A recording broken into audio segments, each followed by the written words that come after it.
Hello बच्चों, my name is Deepanshi. Welcome back to my YouTube channel. और आज पढ़ेंगे हम 9th क्लास का चैप्टर number 5 the fundamental unit of life का टॉपिक है हमारा टाइप्स ऑफ सॉल्यूशन। सॉल्यूशन के टाइप्स ऑफ सॉल्यूशन मतलब सॉल्यूशन जो है वो 3 टाइप्स का होता है। 3 टाइप्स का the first is hypertonic solution, second is hypotonic solution, third is isotonic solution. Hypertonic solution क्या होता है? मतलब ऐसा सॉल्यूशन जिसमें मोर solute and less solvent. More solute मतलब कि सोल्यूट ज़्यादा है। अब मैं पहले बता दूं solute and solvent, what is solute and what is solvent.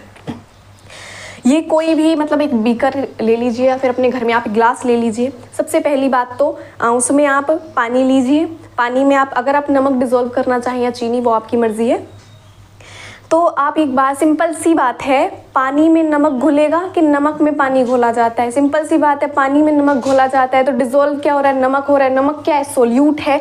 And solute plus solvent is equal to solution. Solution बन के तैयार हो जाता है हमारा।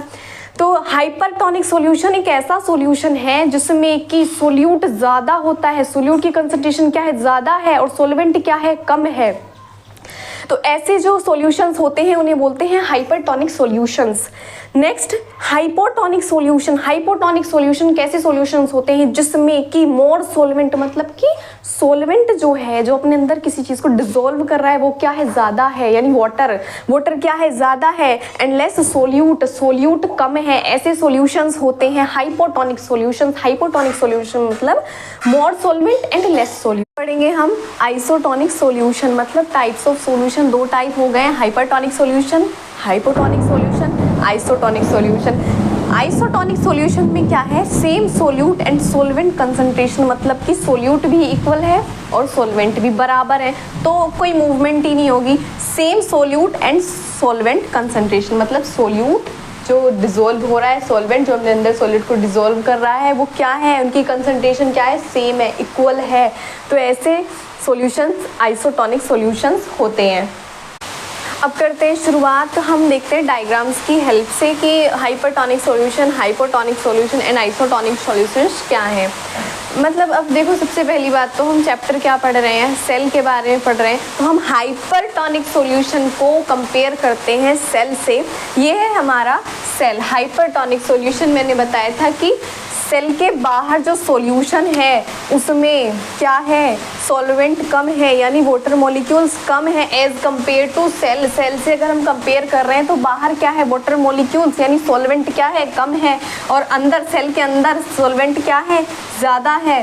तो मैंने आपको बताया था ऑस्मोसिस में क्या हो रहा है? Water molecules higher concentration to lower concentration जा रहे हैं। हायर कंसंट्रेशन मतलब वाटर मॉलिक्यूल्स ज़्यादा से कम की ओर मूवमेंट कर रहे हैं, ज़्यादा से कम की ओर जा रहे हैं, ज़्यादा से कम की ओर जा रहे हैं, मतलब बाहर मूव करेंगे हाइपरटोनिक सॉल्यूशन में। और जब बाहर मॉलिक्यूल मूव करेंगे तो क्या होगी? एक्सोऑस्मोसिस। एक्सोऑस्मोसिस मैंने आपको बताया था, एक्सोऑस्मोसिस में वाटर मॉलिक्यूल्स बाहर मूव कर रहे हैं। तो क्या हो रहा है? बाहर, अगर सेल से बाहर मॉलिक्यूल्स वाटर के मूव किए जाएंगे तो क्या हो जाएगा? सेल श्रिंक हो जाएगा, सेल सिकुड़ जाएगा। फिर हाइपोटोनिक सॉल्यूशन। हाइपोटोनिक सॉल्यूशन में क्या था कि सेल के अंदर ऐसा solution as compare to cell, जब हम सेल से कंपेयर कर रहे हैं, ऐसा सॉल्यूशन जिसमें कि क्या है? सॉल्वेंट ज़्यादा है, वाटर मॉलिक्यूल्स क्या है? ज़्यादा है कंपेयर टू सेल। सेल से कंपेयर करने पर वाटर मॉलिक्यूल्स क्या है? ज़्यादा है। मैंने आपको बताया था ऑस्मोसिस में क्या रहा है? Water molecules higher to lower जा रहे हैं, हाइयर टू लोअर, ज़्यादा से कम की ओर जा रहे हैं। वाटर अंदर आएगा, यानी वाटर अंदर आएगा तो क्या हो जाएगी? एंडोऑस्मोसिस। एंडोऑस्मोसिस हो जाएगी। एंडोऑस्मोसिस जब वाटर सेल के अंदर आता रहेगा तो सेल स्वेल हो जाएगी, सेल फूल जाएगी। तो क्या हो जाएगी? सेल स्वेल हो जाएगी।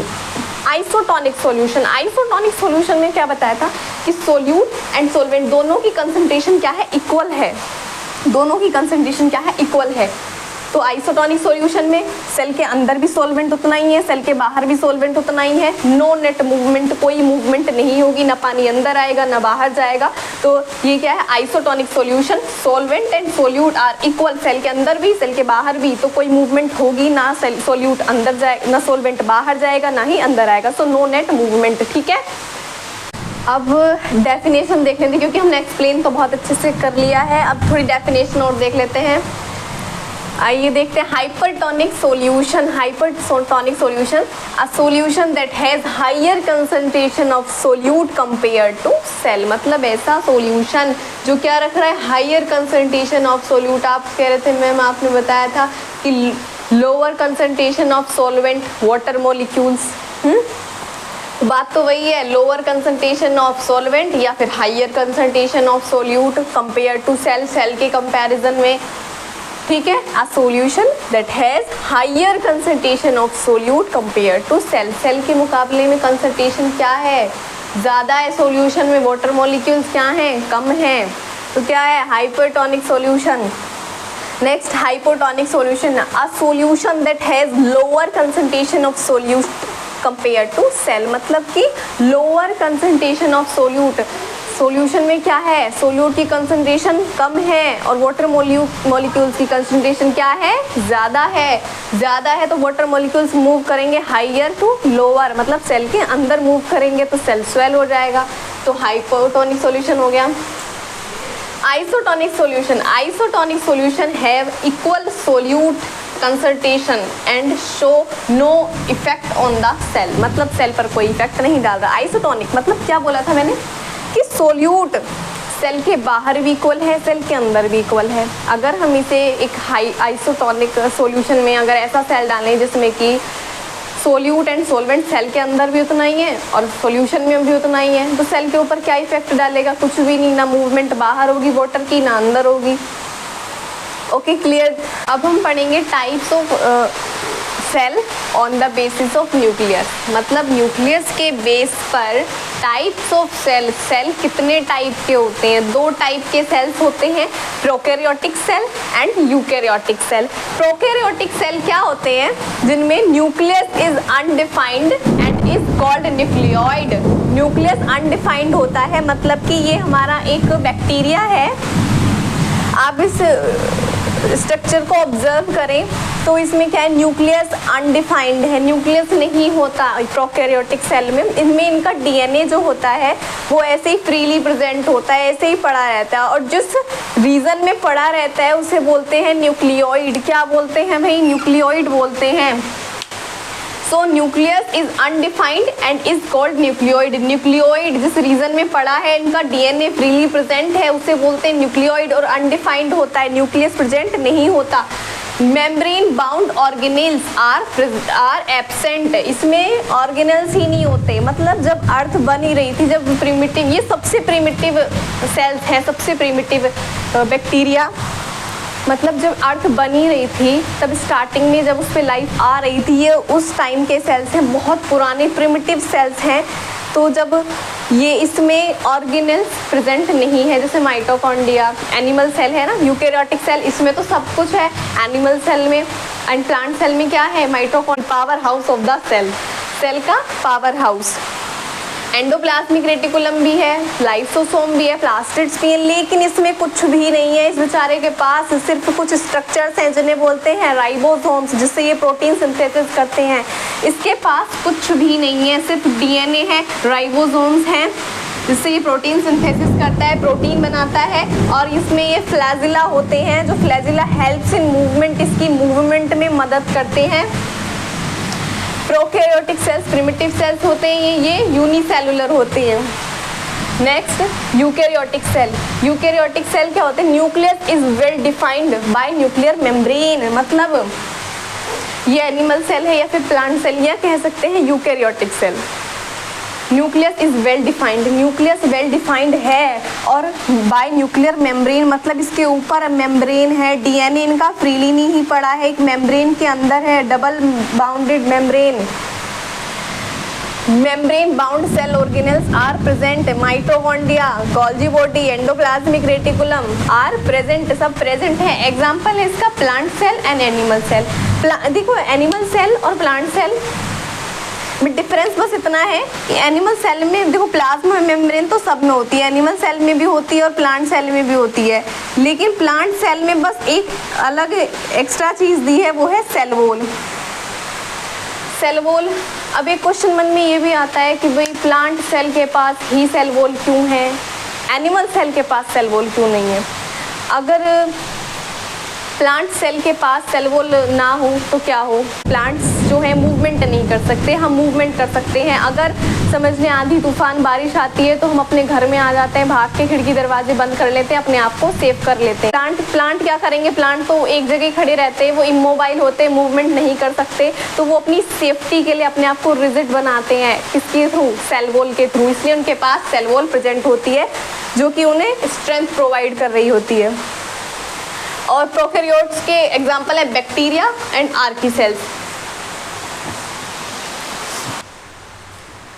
अब पढ़ेंगे हम थोड़ा सा प्लाज्मोलिसिस के बारे में। 1 मार्क में क्वेश्चन आ जाता है क्लास 9 में अगर, तो थोड़ा सा देख लेते हैं प्लाज्मोलिसिस क्या है। प्लाज्मोलिसिस इज द प्रोसेस, एक ऐसी प्रक्रिया है इन विच जिसमें सेल लॉस वाटर, सेल के अंदर से पानी जा रहा है, सेल वाटर लॉस कर रहा है, when they are placed in hypertonic solution. Cell placed है किस में, हाइपरटोनिक सॉल्यूशन में। अभी हाइपरटोनिक सॉल्यूशन क्या है, हाइपरटोनिक सॉल्यूशन बताया था, एक ऐसा सॉल्यूशन जिसमें कि पानी कम है, सोल्यूट ज़्यादा है, पानी कम है। और अगर हम इसमें एक सेल डालते हैं, सेल कौन सा डालेंगे, देखो सबसे पहली बात बताती हूँ, observed only in plant cell, सिर्फ प्लांट सेल में ऑब्जर्व है ये। प्लांट सेल चाहे लीफ का सेल हो प्लांट की, चाहे स्टेम का सेल हो, चाहे रूट का सेल हो, होना बस प्लांट का चाहिए। प्लांट सेल अगर हम इसमें डालते, प्लांट सेल की खास बात क्या है, उसमें क्या होती है, सेल वॉल होती है, मेम्ब्रेन, प्लाज्मा मेम्ब्रेन होती है, उसके ऊपर सेल वॉल होती है, रिजिड स्ट्रक्चर पढ़ा था। तो जब हम इसे एक हाइपरटोनिक सॉल्यूशन में डालते हैं, हाइपरटोनिक सॉल्यूशन मतलब पानी बाहर कम है, और अगर हम इसे सेल से कंपेयर करें मतलब सेल के अंदर ज़्यादा है, पानी क्या है, सेल के अंदर ज़्यादा है, सेल के बाहर कम है, तो water moves higher concentration to lower concentration, मतलब कि अंदर से ज़्यादा से कम की ओर जाएंगे, तो क्या हो जाएगी, सेल श्रिंक हो जाएगी। लेकिन एक चीज़ इसमें ऑब्जर्व की गई कि जो प्लांट सेल है उसमें मतलब सेल का प्रोटोप्लाज्म मतलब सेल है, सेल का न्यूक्लियस जो साइटोप्लाज्म है और न्यूक्लियस, इसे कंप्लीट मिलाकर बोलते हैं प्रोटोप्लाज्म। क्या बोलते हैं, साइटोप्लाज्म और न्यूक्लियस को ऐड करके मतलब क्या बोलते हैं, प्रोटोप्लाज्म। इसका सेल सारा श्रिंक हो रहा है लेकिन सेल वॉल पर कुछ इफेक्ट नहीं पड़ रहा, सेल वॉल वैसी की वैसी ही है। हाइपरटोनिक सॉल्यूशन में डालने के बाद भी सेल के अंदर से पानी निकल रहा है लेकिन सेल वॉल वैसी की वैसी है, सेल श्रिंक हो गया लेकिन सेल वॉल पर कोई इफेक्ट नहीं पड़ा, तो यही चीज़ क्या कहलाती है, प्लाज्मोलिसिस कहलाती है। जब हम इसे एक हाइपरटोनिक सॉल्यूशन में डालते हैं, हाइपरटोनिक सॉल्यूशन मतलब सॉल्यूशन में सॉल्वेंट यानी वाटर मॉलिक्यूल्स कम हैं, और जब हम इसमें एक सेल डालते हैं, प्लांट सेल के अंदर क्या है, वाटर ज़्यादा है, इसमें इसके कंपैरिजन में सेल के अंदर वाटर ज़्यादा है, तो वाटर मूव्स आउटसाइड, बाहर जाएगा, तो क्या हो जाएगा, सेल श्रिंक हो जाएगा। लेकिन सबसे इंपॉर्टेंट चीज़, सेल तो श्रिंक हो रहा है, protoplasm the living part of cell, protoplasm shrink हो रहा है लेकिन सेल वॉल पर कोई इफेक्ट नहीं पड़ रहा, सेल वॉल वैसी की वैसी ही है, सो ये कहलाता है प्लाज्मोलिसिस। आई होप आपको वीडियो अच्छी लगी होगी। अगर आपको वीडियो अच्छी लगी है तो वीडियो को लाइक करें और चैनल को सब्सक्राइब करें, और काफ़ी मज़ा आया होगा क्योंकि बारिश का मौसम है। और पढ़ाई करते रहिए बिना डिस्ट्रैक्शन के, बढ़ते रहिए आगे। Thanks for watching the video. मिलते हैं नेक्स्ट वीडियो में नए टॉपिक के साथ।